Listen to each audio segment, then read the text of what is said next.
성도 여러분 안녕하세요. 오늘도 말씀으로 승리하는 은혜가 저와 여러분들 위해 함께하길 주님의 이름으로 축원드립니다. 우리 고린도전서 우리 여행 떠나고 있고요. 이제 고린도전서 여행도 완전 막바지로 가고 있습니다. 우리 특별히 은혜가 많이 되는 부활장 우리 고린도전서 15장 쉬운 내용은 아닙니다만 우리 함께 여행을 떠나고 있습니다. 우리 어제 내용을 잠깐 기억해 볼게요. 어제는 우리가 15장 중반부에 대한 내용들을 함께 좀 나눴습니다. 우리 부활 신앙에 대해서 오해하거나 부활이 없다고 하는 이 고린도 교회 성도들에게 바울이 부활 신앙은 이런 거고 부활은 어떻게 우리들에게 받아들여지고 우리가 왜 부활하는 사람들이 될 수밖에 없는가? 예수님의 부활은 또 그 부활을 통한 우리의 부활은 어떤 의미인가? 이것들을 좀 계속 설명했습니다. 세 가지 은혜 어제 나눴는데요. 자, 예수님이 부활의 첫 열매가 되심으로 우리의 부활의 보증이 되어 주셨다라고 하는 것이죠. 첫 열매라는 게 중요합니다. 이 대표와 연합의 원리라고 할 수 있습니다. 윗물이 맑아야 아랫물이 맑은 것처럼 윗물, 즉 구원의 윗물이 되시는 게 예수님이라면 이 예수님을 따라 흘러내려오는 우리 아랫물 된 우리 그리스도인들도 그 부활에 동참할 수 있는 거죠. 뿌리가 건강해야, 즉 부활의 승리 되신 예수님이 첫 열매, 첫 뿌리가 되실 때 그 뿌리에서 나오는 열매들도 건강하고 좋은 열매가 될 수 있듯이 즉 대표 예수님이 부활의 첫 열매가 되셨을 때 그때 그 예수님을 따르는 우리들에게도 그 부활이 보증이 됩니다. 그 부활이 놀랍게 연합되어 그 주님의 보증으로 인해 우리도 부활에 동참할 수 있게 됨을 말씀해 주는 것이죠. 두 번째, 부활의 승리에 대해 말하는데요. 그 부활의 승리는 어떻게 이루어질 것이냐면 만유의 주인이신 하나님께로 돌아가게 된다. 그러므로 그 하나님은 예수님의 발 아래 만물을 다 다스리고 심판할 능력과 권세도 주신다. 그리고 그분이 바로 부활하신 주님 예수 그리스도다 라고 이야기합니다. 그러므로 마지막 세 번째, 그러므로 바울이 그런 부활의 첫 열매 되신 주님을 만나고 연합하고 나도 부활 신앙을 가지고 있다고 여기기 때문에 그는 죽음과 같은 어제 말씀도 있었는데 에베소에서 마치 원형 경기장에 원수와 맹수들과 검투사들이 목숨을 걸고 싸우는 듯한 이런 어려움을 겪고 있는 이 굉장히 죽음의 위협이 항상 도사리고 있는 이 복음 전파 사역을 감당할 수 있는 이유, 계속할 수 있는 이유는 뭐냐? 내가 언제 어떻게 죽어도 나는 당장 내일 죽어도 지금 죽어도 나는 예수 그리스도와 연합한 부활의 첫 열매 되신 그 주님과 연합함으로 대표 되신 그 주님과 내가 연합함으로 내가 부활 신앙을 소유했기 때문에 나에게 이 복음, 이 부활에 대한 믿음으로 어떤 고난과 죽음과 같은 일이 있을지라도 날마다 죽는다 그랬거든요. 그럼에도 나는 이 일들을 계속해서 할 수 있다라고 이야기한 것처럼 오늘 우리들의 삶에도 이런 부활의 소망이, 이런 부활의 놀라운 능력이 우리의 삶의 고난과 어려움과 아픔들을 뛰어넘게 하는 놀라운 그리스도인이 정말로 그리스도인 되게 만드는 부활신앙이 있다. 우리도 그런 삶으로 살아가자. 이것들이 어제 우리가 함께 나눴던 내용들이었습니다. 기억하실 거예요. 자, 오늘 거기에 이어서 고린도전서 15-3의 시간입니다. 고린도 교회 여러 질문에 대한 답변 17번째 시간이고요. 오늘의 분량은 15장의 마지막 부분인 35절에서 58절까지 우리 15장의 후반부를 함께 좀 보도록 하겠습니다.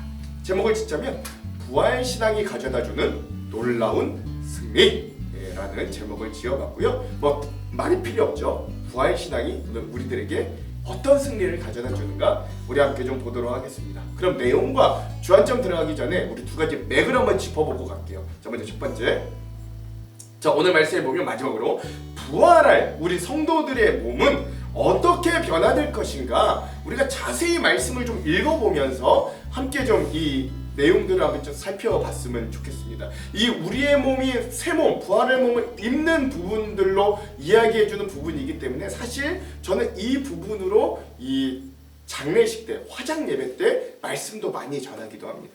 자, 두 번째 맥은 뭐냐? 부활의 승리를 가지고 살아가는 우리 성도들의 삶의 태도는 어떠해야 할지도 한번 깊게 묵상해보는 우리 그런 시간 되었으면 좋겠습니다. 자, 이런 두 가지 맥을 짚으면서 오늘 내용과 주안점을 한번 살펴볼게요. 먼저 내용을 봅시다. 자, 오늘 이 15장 후반부의 내용은 공적 예배에 대한 문제와 권면, 이제 네 번째 주제인데 그게 뭐냐? 부활 신앙에 관한 답변, 최종적으로 마지막 세 번째 이제 함께 이야기합니다. 먼저 바울은 씨앗의 비유로 설명하는 부활한 성도의 몸의 상태에 대해 이렇게 이야기합니다. 그러나 죽은 자들이 어떻게 다시 살아나며 또 그들은 어떤 몸으로 나오게 되느냐라고 묻는 사람이 있을 겁니다. 참으로 어리석습니다. 여러분이 뿌리는 씨는 죽지 않으면 살아나지 못합니다.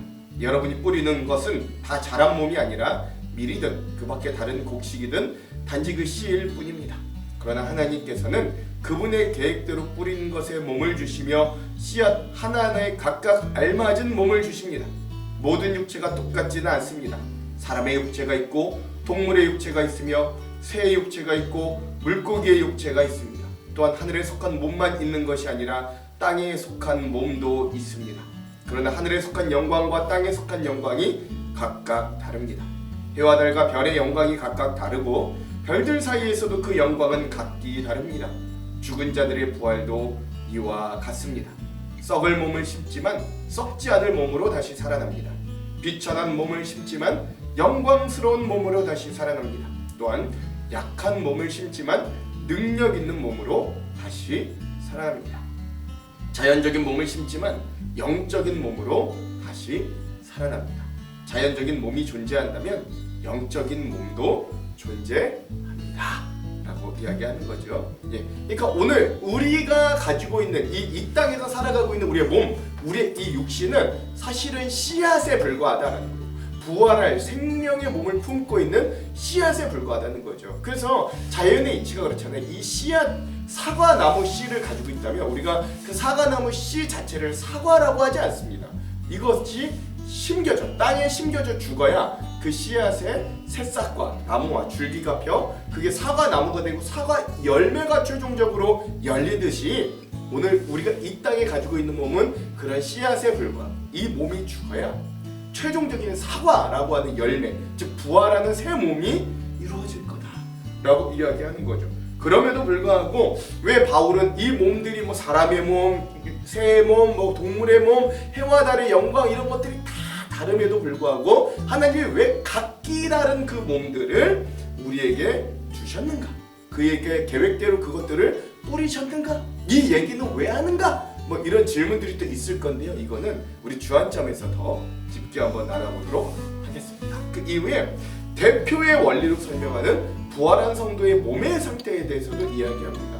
계속 이 대표와 연합의 원리를 이야기하잖아요. 저 앞서서도 말씀드렸지만 그래서 첫사람 아담과 둘째 사람 예수님의 대표성 그리고 그로 인해 우리 인류가 겪게 되는 연합, 즉 결과들 이런 것들을 이야기하죠.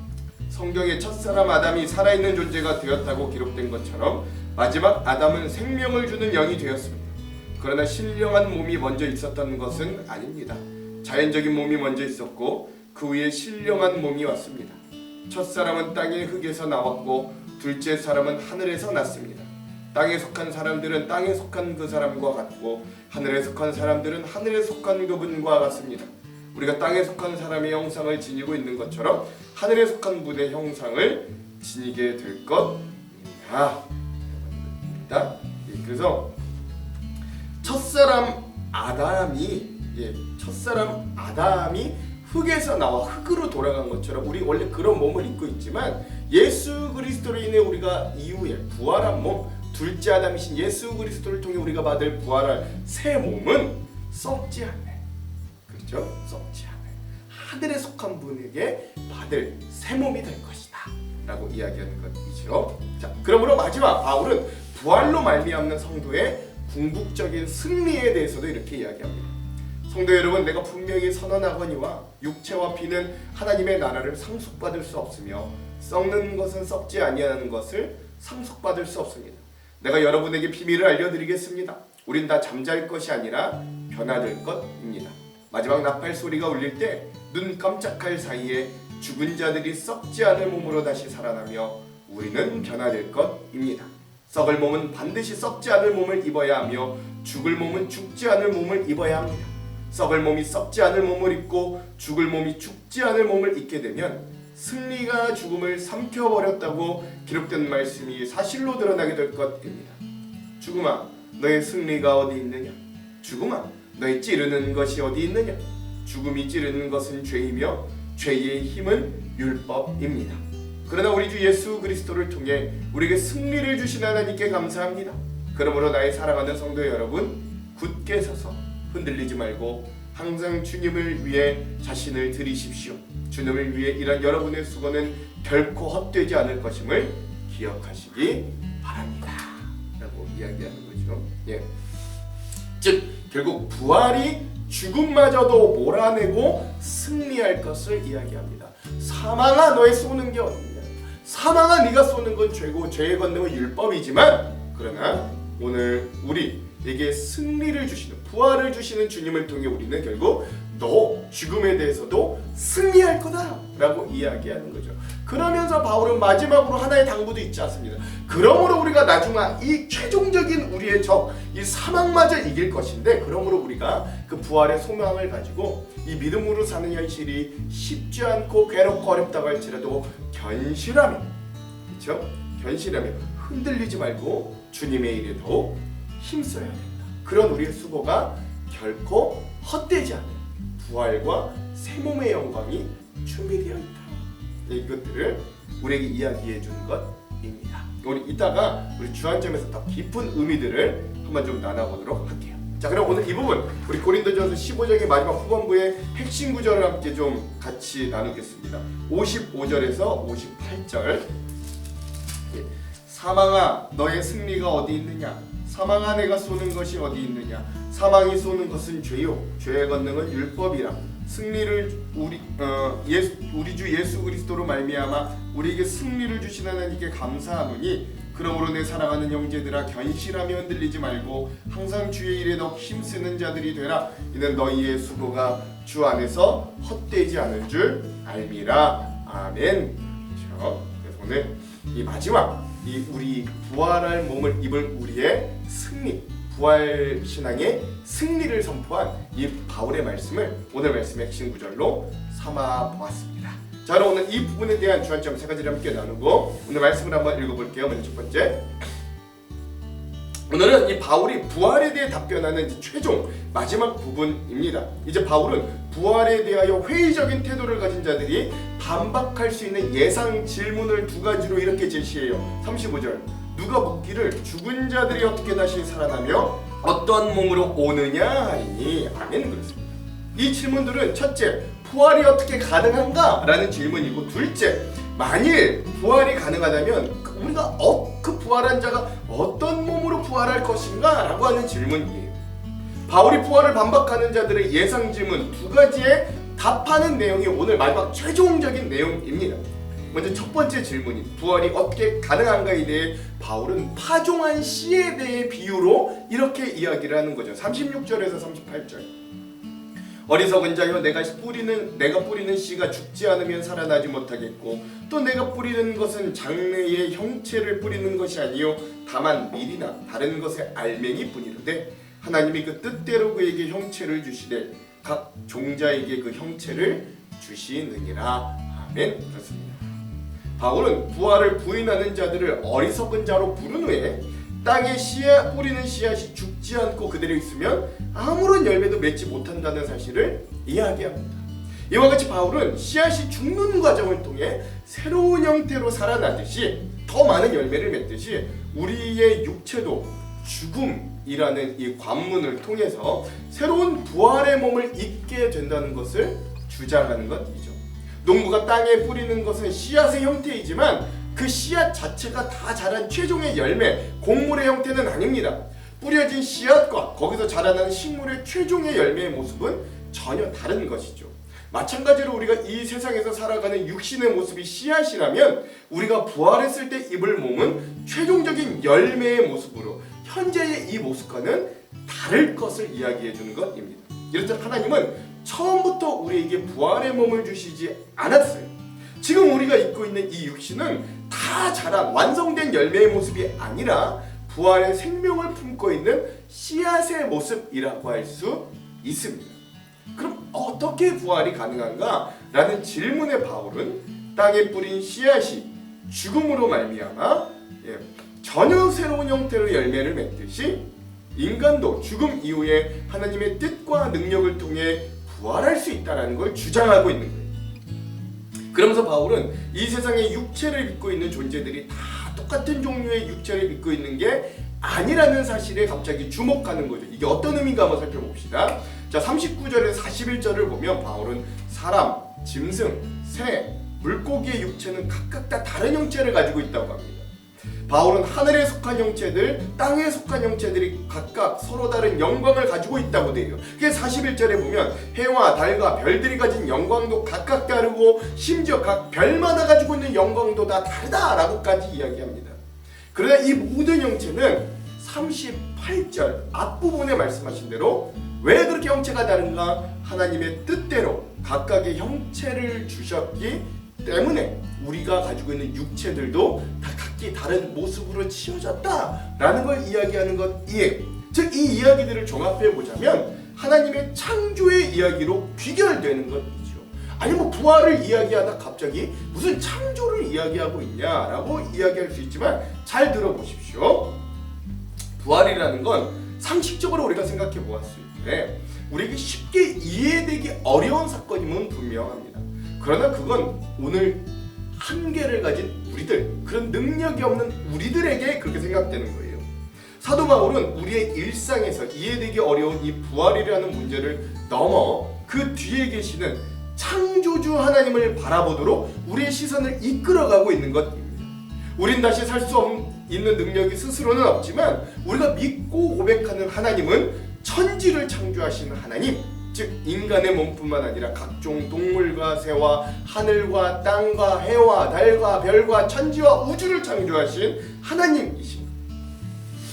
모든 지혜와 지식으로 만물을 디자인하시고 형체를 부여하신 하나님이라는 거죠. 그렇다면 창조의 하나님을 믿는다고 고백하는 사람이라면 당연히 부활의 문제도 그렇게 어렵지 않게 믿을 수 있음을 고백할 수 있는 것입니다. 만약 부활이 어떻게 가능한가? 라고 묻는 사람이라면 자신에게 내가 믿는 하나님은 그렇다면 창조의 하나님이 맞는가? 이것부터 먼저 물어봐야 된다는 이치인 거죠. 무에서 유를 창조하신 하나님을 믿으면서 죽은 자를 다시 살리실 하나님을 믿지 못한다면 그 사람의 신앙 고백은 어불성설에 불과할 뿐입니다. 이는 마치 세계 최고의 셰프를 아버지로 둔 자녀가 매일같이 아버지를 막 자랑하다가 막상 본인이 배가 고플 때 우리 아버지가 라면을 맛있게 끓일 수 있을까? 의심하는 것과 같은 이치다라고 할 수 있는 거예요. 무에서 유를 창조하신 하나님이 어떻게 죽은 것을 다시 살리실 수 없겠어요? 오늘 우리도 부활을 생각할 때 이 고린도 교회 성도들과 같은 오류들에 빠질 수 있습니다. 죽은 사람이 다시 사는 문제 그 자체에만 집중하다 보면 그 모든 것들이 불가능한 일처럼 여겨질 수 있을 것이나 그 부활을 일으키시는 주체이신 창조주 하나님을 바라보면 그것은 가능한 일로 고백됩니다. 만드신 이가 망가뜨리기도 하고 때론 고치기도 하고 때론 죽이기도 하시지만 또 살리기도 하실 것입니다. 오늘 우리가 우리를 지으신 하나님을 믿는다면 그 하나님께서 반드시 우리의 모든 죽음과 같은 문제와 고난과 아픔에서 살리실 것을, 또한 훗날 우리가 정말로 죽음을 당할지라도 우리를 영생으로 반드시 이끄시고 다시 부활하게 하실 것을 믿음으로 고백할 수 있기를 먼저 간절히 소망합니다. 둘째, 자 그렇다면 그에 따라 이어지는 두 번째 질문으로 부활한 자들이 어떠한 몸으로 오겠는가에 대한 바울의 답을 또 한번 좀 살펴봤으면 좋겠습니다. 42절에서 44절. 죽은 자의 부활도 그와 같으니 썩을 것으로 심고 썩지 아니할 것으로 다시 살아나며 욕된 것으로 심고 영광스러운 것으로 다시 살아나며 약한 것으로 심고 강한 것으로 다시 살아나며 육의 몸으로 심고 신령한 몸으로 다시 살아나나니 육신의 몸이 있은즉 또 영의 몸도 있느니라. 아멘. 그렇죠. 현재 우리가 입고 있는 몸은 시간이 지나감에 따라 노쇠합니다. 탱탱한 피부도 시간이 지나면 주름이 생기고 건강했던 장기들도 병들어 몸이 고장납니다. 아무리 값비싼 약을 받고 치료를 받는다고 해도 결국 우리가 입고 있는 이 육신은 흘러가는 세월 속에서 부패하고 썩어갈 수밖에 없습니다. 죽어가는 거죠. 그러나 부활의 몸은 썩지 않는다고 합니다. 즉 쇠하지도 않고 더럽혀지지도 않는 흠없는 새 몸이 되는 거예요. 바울은 이렇게 이 땅에서의 몸과 부활 이후의 몸을 서로 비교하면서 부활의 몸의 우월성에 대해 설명해 나가는 것입니다.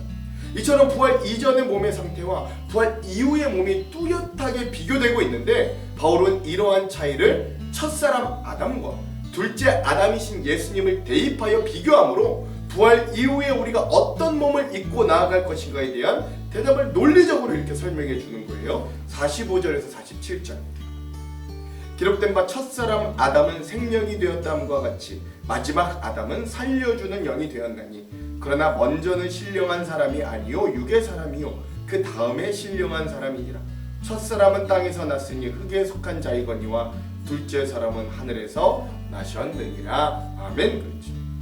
첫사람 아담이, 그러니까 진짜 우리 창세기 1장 1절에 창세기 초반에 등장하는 아담이 근본적으로 육과 땅에 속한 자이기 때문에 그 후손인 우리가 썩어질 육체에 속한 것처럼 두 번째 아담이신 예수 그리스도는 영과 하늘에 속한 자이기 때문에 그 예수 그리스도와 연합한 우리도 장차 신령한 몸으로 변화되게 되리라는 이 대표와 연합의 원리, 즉 윗물, 대표가 맑아야 아랫물, 이 대표에게 연합한 아랫물도 맑은 것, 즉 뿌리, 대표가 튼튼해야 그 뿌리에서 나오는 열매, 그 연합도 좋은 열매가 된다는 걸 여전히 우리에게 알려주고 있는 것이죠.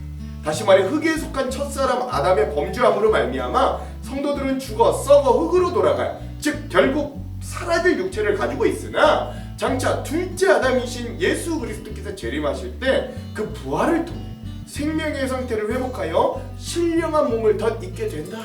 그러니까 우리 예수 그리스도와 부활의 첫 열매 되신 주님과 연합할 때 우리가 신령한 새 몸을 입게 될 거다라고 하는 것이죠.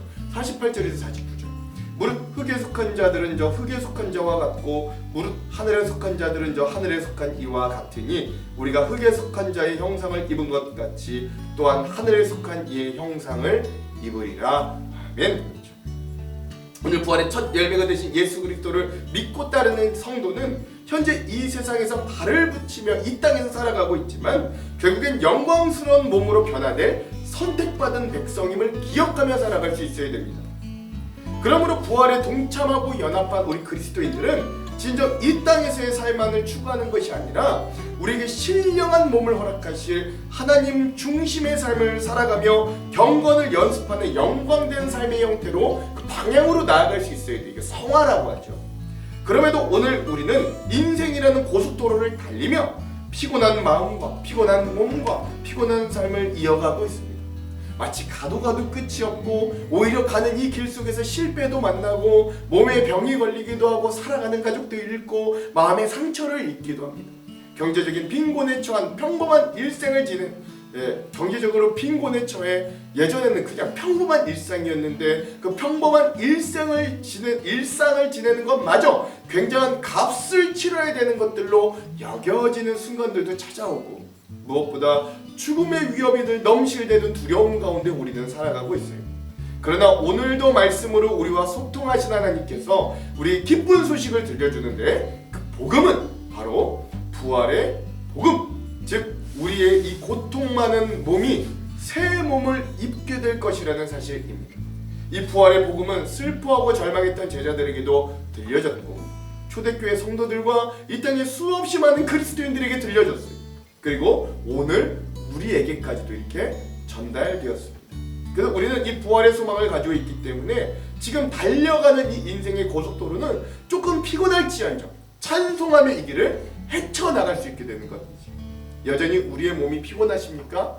고단하십니까? 그러나 이 길의 끝은 허무와 절망, 죽음이 아니라 영광의 부활이 목적지임을 기억하면서 언젠가 우리의 몸의 연약함과 고통을 완전히 벗어버릴 그날이 있음을 기억하며 우리에게도 새 몸이 준비되어 있음을 기대하며 끝까지 포기하지 않고 이 길을 주님의 손을 붙들고 함께 걸어가는 우리 모두가 되기를 간절히 소망합니다. 자, 마지막 세 번째, 드디어 바울은 생각보다 긴 이 부활에 관한 논의를 마무리 지으면서 예수 그리스도의 재림과 더불어 다시 오심과 더불어 성도들이 누리게 될 어떤 부활의 영광, 궁극적인 승리를 장엄한 어조로 노래하면서 마무리합니다. 50절에서 52절.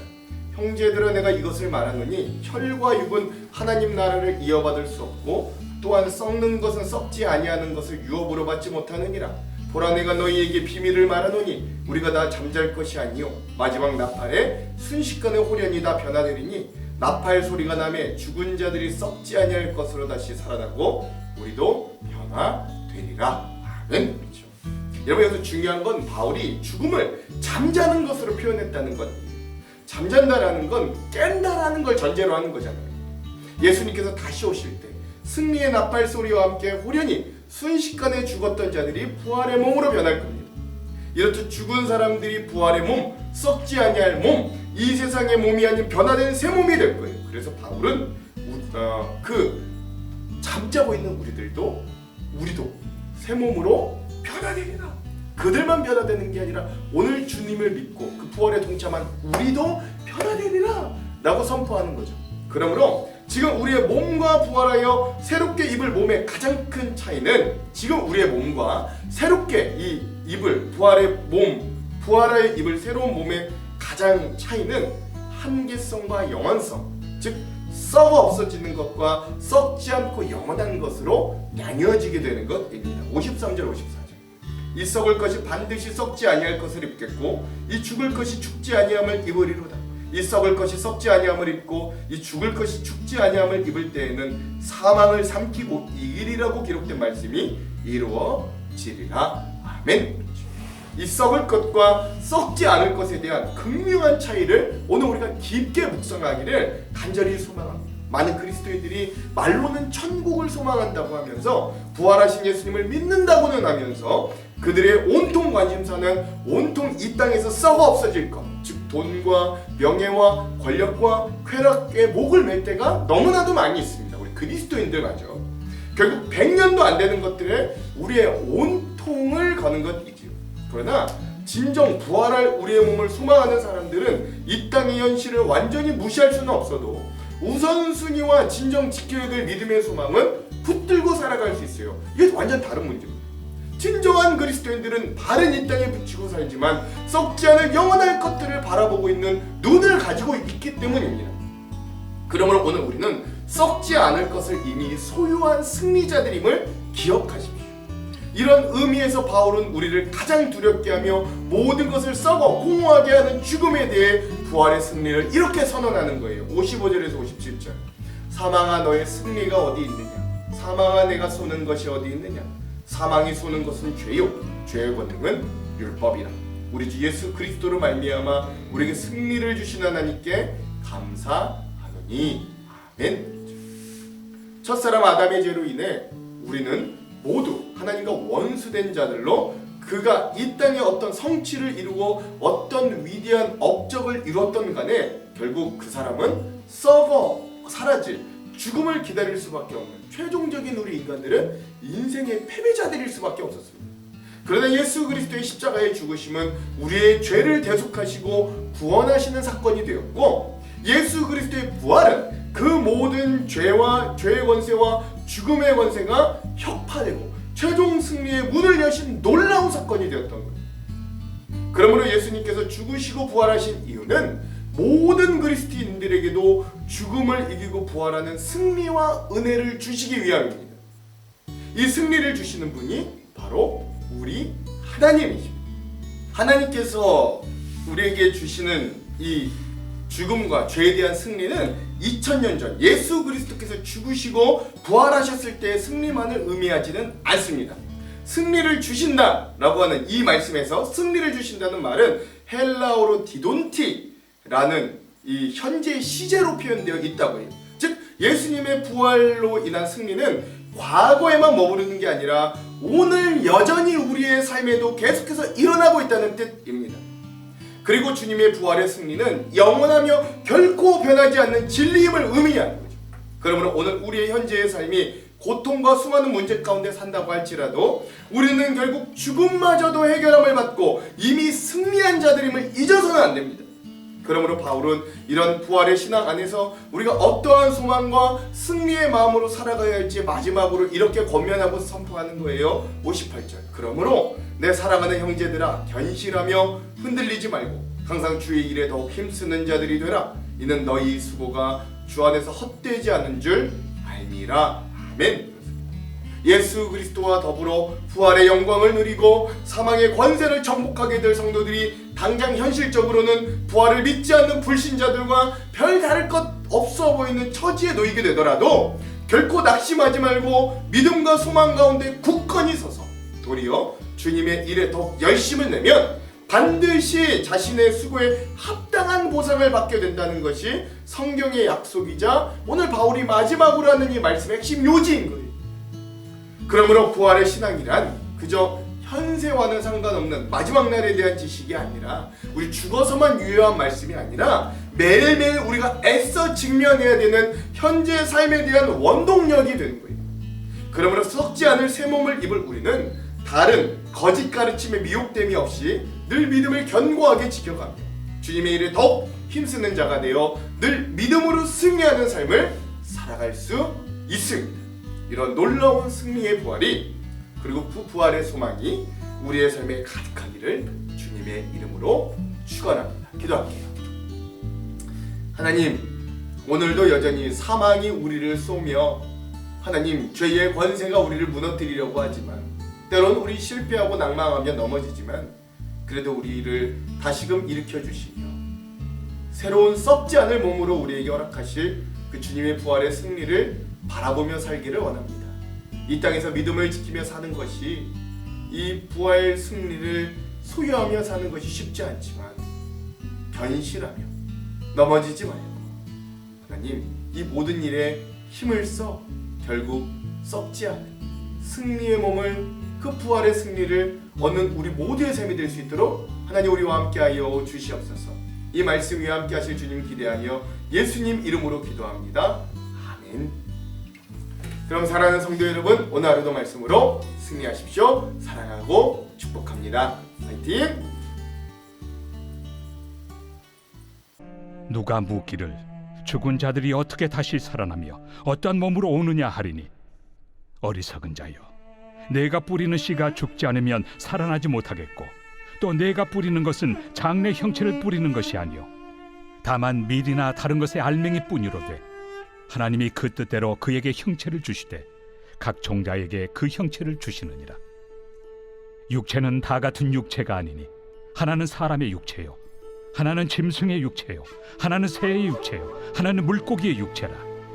하늘에 속한 형체도 있고 땅에 속한 형체도 있으나 하늘에 속한 것의 영광이 따로 있고 땅에 속한 것의 영광이 따로 있으니 해의 영광이 다르고 달의 영광이 다르며 별의 영광도 다른데 별과 별의 영광이 다르도다.